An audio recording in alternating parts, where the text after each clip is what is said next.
শাকিব খান ইফেক্টে প্রাণ ফিরে পেল ওপার বাংলার অভিনেত্রী মিমি চক্রবর্তী ও কণ্ঠশিল্পী কণার commercial success.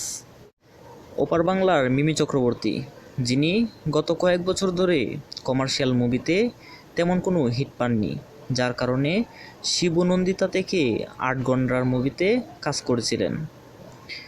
Recent Mimi Chakraborty তুফানের মাধ্যমে আবারও নিজেকে ফিরে পেলেন। শাকিব খানের সাথে তার দুটি গান লাগে ওরাদুরা ও দুষ্টু কোকিল দুই বাংলায় আলোড়ন সৃষ্টি করেছে।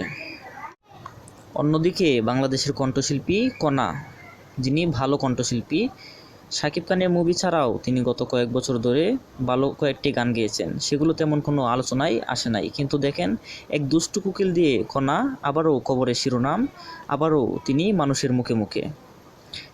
এক কথায় বলতে গেলে শাকিব খানের মুভিতে কাজ করা মানে মুহূর্তেই আলোচনায় চলে আসা।